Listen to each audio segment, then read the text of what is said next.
बिस्मिल्लाहिर्रहमानिर्रहीम अल्लाहुम्मा सल्लि अला मुहम्मद व आले मुहम्मद अल्लाहुम्मा कुल्लि वलियकल हुज्जत इब्नुल हसन सलवातुका अलैहि व अला आबाइही फ़ी हाज़िहि साअति व फ़ी कुल्लि साअतिन वलिय्यन व हाफ़िज़न व क़ाइदन व नासिरन व दलीलन व ऐना हत्ता तुस्किनहु अर्ज़क़तन व तुमत्तिउहु फ़ीहा तवीला अल्लाहुम्मा सल्लि अला मुहम्मद व आले मुहम्मद व अज्जिल फ़रजहु। सब तारीफ़ें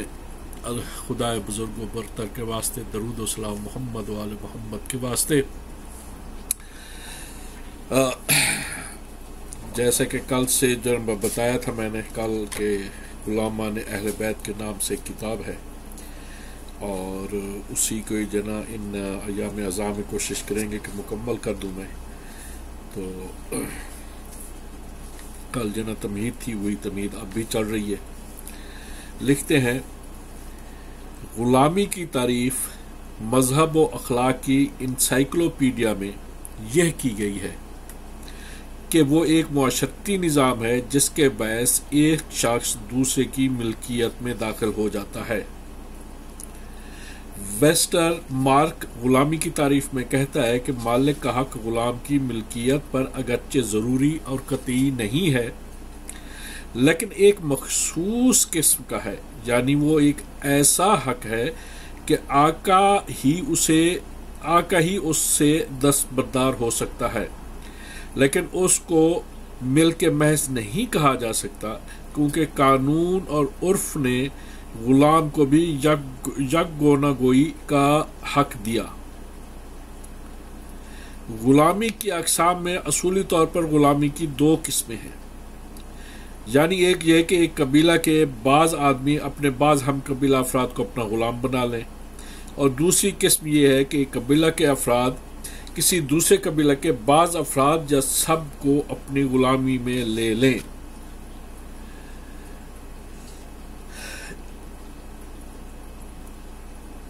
बिल्कुल इब्तदाई ज़माने में मसावत इंसानी का एहसास था और एक कबीला के बाज़ अफराद अपने हम कबीला लोगों को इसी तरह इज़्ज़त व एहतराम की नज़र से देखते थे। इसलिए अगलब यही है कि ग़ुलामी की किस्म अव्वल का वजूद शुरू ज़माना में नहीं होगा।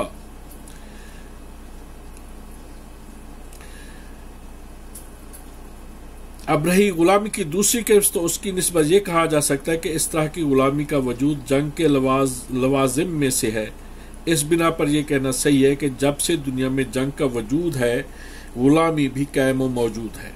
अखलाकी नुक्ता नज़र से पहले ज़माने के लोगों का ख्याल ये था कि फ़री के फातह का गालिब आना उसके बरहक होने की और फ़री के मफतूह का मग़लूब होना उसके सच्चे ना होने की दलील है, और इस बिना पर फातह को इख्तियार है कि वो जिस तरह चाहे उसको कैदी बनाकर रखे। अब इस हालत में वो इन कैदियों को मार सकता है, खा सकता है, गुलाम बना सकता है, किसी चीज़ के तबादले में दिया और लिया जा सकता है, और उसको आज़ाद भी कर सकते हैं। कदीम से कदीम ज़माने में भी जहाँ तक तारीख़ या कुंबे रहनुमाई कर सकते हैं, गुलामी के रिवाज का सबूत मिलता है। मालूम होता है गुलामी की इब्तदा जंगों से हुई है। अज़मना कदीमा में दस्तूर था कि जब दो कौमों में लड़ाई होती, जो कौम मगलूब हो जाती, फातह कौम उसके मर्दों, औरतों और बच्चों को जो गिरफ्तार हो जाते गुलाम बना लेती थी। जो लोग इस तरह जंग में गिरफ्तार होकर आए, फातह उनको रोज़मर्रा के ज़रूरी कामों में लगा देते थे। गुलाम अपने आकाओं की खिदमत करते, खेतों को जोतने और उनके रेवड़ों की पासबानी भी करते थे। गुलामी के रिवाज के असबाब मुख्तलिफ हो सकते हैं। Mister A.N. गल्बर्टसन ने लिखा है, शुमाली अमेरिका के हिंदुस्तानियों में एक रिवाज कायम था जिसको अडॉप्शन के नाम से मौसूम कर सकते हैं। इस रिवाज की रूह से फ़री के मगलूब के मर्द कत्ल किए जा सकते थे और बच्चों और औरतों को जिंदा रखकर अपने घर में रख लेते थे। इस नामवर मुसन्निफ की राय है कि गुलामी इसी रिवाज की एक तरक्की याफ्ता शक्ल है जिसमें औरतों और बच्चों की तरह मर्दों को भी जिंदा रहने दिया जाता है और उनको गुलाम बनाकर रखने में اور ان کو غلام بنا کر رکھتے ہیں۔ انسان کو جانور تو پالنے کی عادت ہوتی ہے، اسی عادت کے بڑھتے بڑھتے انسانوں کو پالنے کی عادت کی شکل اختیار کر لی اور اسی کو غلام کہا جانے لگا۔ ہمارے خیال میں اصل یہ ہے کہ جب شروع میں تہذیب و تمدن کا پتہ نہ تھا اور عام انسانی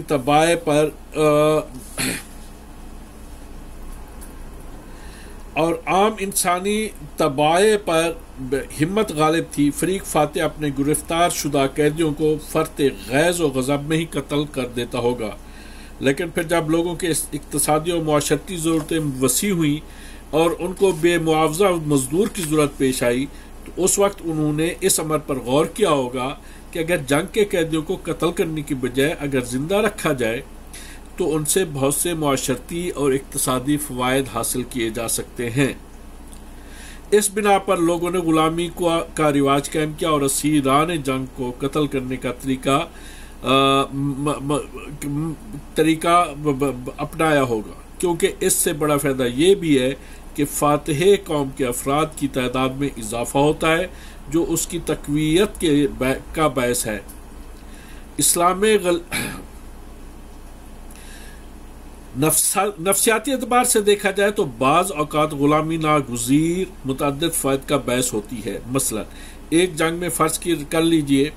ایک فریق کے مرد کثرت سے قتل کر دیے گئے ہیں، ان کے لیے دو ہی صورتیں ہو سکتی ہیں، ایک یہ کہ ان کو آزاد کر دیا جائے، دوسری صورت یہ ہے کہ ان کو لونڈی غلام بنا کر رکھا جائے۔ پہلی صورت میں اشکال پیدا ہو سکتا ہے کہ جب ان کے سرپرست مرد زندہ نہیں ہے تو اس آزادی کے عالم میں اندیشہ ہے کہ یہ کہیں اخلاقی خواہش اور بدکاری میں مبتلا نہ ہو جائیں، کہ یہ اخلاقی فواہش اور بدکاری میں مبتلا نہ ہو جائیں، جیسا کہ 1914 کی جنگ کے بعد انگلینڈ اور جرمنی کی عورتوں کا حال ہوا۔ اس بنا پر ان کے لیے آسان اور زیادہ سہل صورت یہ ہے کہ یہ کسی گھر میں باندی یا غلام ہو کر رہیں، ان کے اخراجات کی ذمہ داری ان کے آقاؤں پر ہوگی اور یہ بطور خدمت گزار ان کے گھروں میں رہیں گے، ان کے طور طریقہ میں تبدیلی ہوگی، اخلاقی تہذیب و تربیت ہوگی